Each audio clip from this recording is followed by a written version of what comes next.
ba, sa mga na, siguro naman, kayo naman, alam niyo yung ano, yung balita na gustong batukan, o naghamon ng batukan, itong si Marcoleta, dito kay Trillanes, talaga nga naman, nakakatawa ka din, isa pa to si Marcoleta, nakakatawa mang isipin. 'Di ba, dinadaan na lang nila sa joke time, dinadaan na lang nila sa circus. 'Di ba, biruin mo out of nowhere, sasabihin, sige, pag pumunta ka dito, babatukan kita. Parang ganon, babatukan tayo. Hinamon, ni Marcoleta itong si Trillanes. Punyeta na, yan talaga yung naisip mong paraan? Magbatok-batukan na lang kayo dyan? Baka pag binatukan ka ni Trillanes, tanggal yung piluka mo. Gets din nyo, mga minamahal, kung meron mang dapat batukan dito, hindi dapat si Trillanes, dapat yung si Jinggoy, yung mga magnanakaw na yan. Diba, Dictus Rex? Dapat kung meron mang batukan dito, kayong 7 na may mga naharap sa kasong kung ano-ano. Hindi yung maghamon kayo kay Trillanes. Trillanes, pag hinamon ninyo, talagang hindi uurong yan, walang inaatrasan yan. Kumbaga sa madaling sabi, walang kinikilingan yan si Trillanes. Gets ninyo, mga minamahal? Anak ng yun. Tingnan ninyo, Tingnan ninyo, naghamon ng, sige, magbatukan daw sila. Oo. Babatukan. Baka naman pag binatukan ka ni Trillanes, tanggal yung piluka mo, umiyak ka. 'Di ba? Iba pa naman yung batok ng isang army.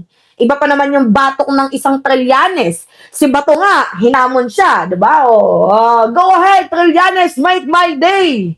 'Di ba? Ngayon, tinupad lang naman ni Trillanes yung hiling niya. Hindi nga lang nahuli ni Trillanes, pero tingnan nyo, minake ni Trillanes yung day ni Bato tungkol sa ICC. Ngayon naman, Piluka, Marcoleta, pag ginawa mo yan, Senator Rodante Marcoleta, pag-isipan mo, iba mang batok si Sentry. Baka hindi batok yung mangyari sa'yo, madiin ka pa sa SOSE, sa SALN mo, tungkol sa 75 million na issue mo. Diba? Dinadaan na lang nila sa playtime Kala nyo nakikipagbiruan lahat dito? Walang nakikipagbiruan dito. Lahat gusto na ng gusto na ng accountability. Tapos ngayon, idadaan ninyo sa mga pahamon-hamon. Batukan natin si ganito, ganyan. Walang ganon. Tingnan nyo mga minamahal itong katarantaduan ni Senator Rodante Marcoleta. At kayo na lang yung humusga.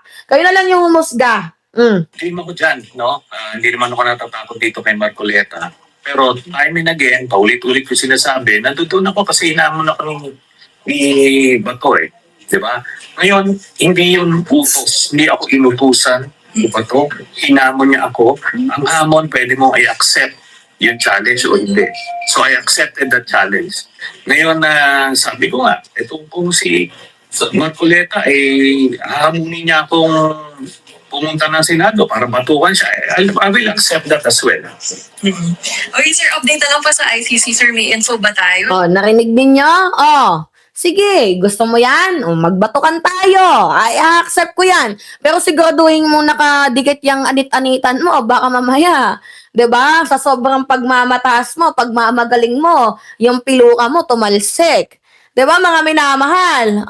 'Di ba? Gilbert Livestre. 'Di ba? Tangay naman si Marcoleta, nakakabilib siya minsan naman parang paning Gets ninyo?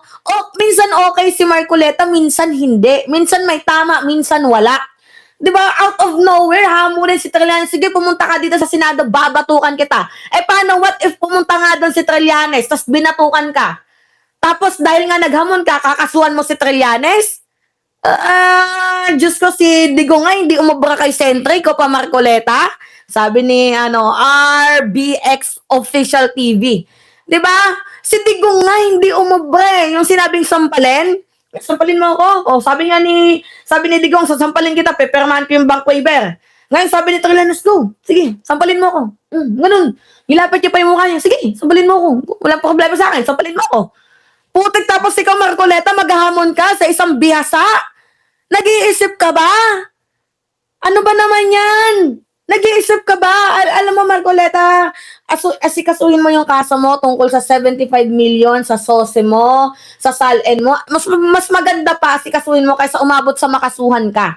'Di ba? Kaysa umabot sa makasuhan ka pa, magugulat ka, putik, isang pinagmamalaki ng INC tapos ngayon tingnan ninyo ganito na pala si Rodante Marcoleta pinaghahanap na.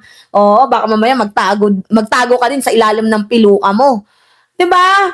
Lalo na paano 'yan kung ginawa nga ni Trillanes, binatukan ka tapos si Trillanes kakasuhan mo ng physical abuse, ikaw naman yung nag-utos. 'Di ba? Diyos ko na, wag yung hinahamon si Trillanes. Wag yung hinahamon. Iba si Trillanes eh. Iba pag nagalit si Trillanes. Diyan lang sila magaling sa pag-aamok, sa paghahamon. Diyan lang sila magaling eh. Pero kung nandyan na mismo, wala na, atrasan na. Ganun sila kakukupal. Oh. May darating pang mga ibang arrest warrants, sir? Yes, may darating pa, pero ilang months down the road pa yan lalabas. May info tayo, sir, kung nasaan po si Senator Bato de la Rosa as of the moment? Maraming mga leads pero kailangan i-validate ito kasi we have to be very sure. But in time, ano yan, magkakamali yan. Pag dumungaw yan, arestado yan. I believe. Yari ka ba to?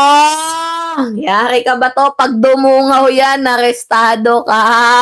Nako ba to, magtigil ka. Iba si Trillanes pag nagsalita. Nakinig nyo na, kaming kay Trillanes. Pag dumungaw ka, yari ka, lagot ka. So, wag kang dudungaw. Ikaw din, Marcoleta, wag mo nga amunin yan ng batukan dahil pag binatukan ka, baka magkaso ka, baka magsumbong ka. 'Di ba? Iba pa naman itong si Sentry. 'Di ba? Kayang mag-accept ng hamon yan, kaya wag nyong kinukupa lang isang Trillanes. The most prudent thing to do na magsanib pwersa ang Marcos administration at ang mga middle forces na tinatawag. That way, talaga makakonsolidate yung lahat ng mga anti-Duterte forces para siguraduhin hindi na makakabalik sa pwesto ang mga Duterte. And totoo daw, sir, may alok daw po si President Bongbong Marcos sa inyo na pwesto in the upcoming national election. Wala pong formal offer for it. Okay, sir. But are you considering, sir, going back to the Senate or running for a national position? No, I don't intend to run this coming elections pero tutulong ako dun sa mga karapat-dapat na kandidato sa 2028. May mamataan na kayo, sir, na kandidato for 2028 presidential Yes. Sa ngayon, ang sinusuportahan namin ay si Senator Risa Hontiveros. Okay. Iba talaga si Trillanes, no? Direct to the point. Pag hinamon, talagang walang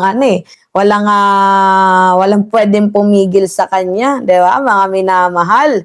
Oo, walang pipigil sa kanya. Sige, maghamon ka. Sige, mag-ano tayo. Tayo dito, magsalpukan tayo dito. Oo. Alam niyo, siguro nakukuha din yan ni Senator Rodante Marcoleta. Ako lang. Siguro nakukuha na din ni Senator Rodante Marcoleta yung hindi nag-iisip pag nagsasalita kay Robin Padilla. Feeling ko lang mga minamahal. Feeling ko nakapagpabago din sa isip ng ilang mga DDS senador, itong si Senator Robin Padilla. Kasi si Senator Robin Padilla hindi talaga nag-iisip. Gets ninyo?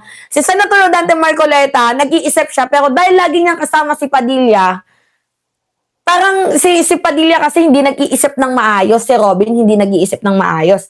So I think nakuha nila yung ganong klaseng ugali kay Robin, yung hindi nag-iisip, yung mahilig lang maghamon. Kaya nga dapat kumukuha kayo ng mga consultant ninyo. Alam niyo kung anong recommendation dito kay Senator Robin Hood Padilla ng ilang mga political analyst. Alam niyo kung ano yung sabi? Kumuha ng consultant itong si Robin Padilla kasi kung ano-ano na lang yung lumalabas sa kanyang bibig.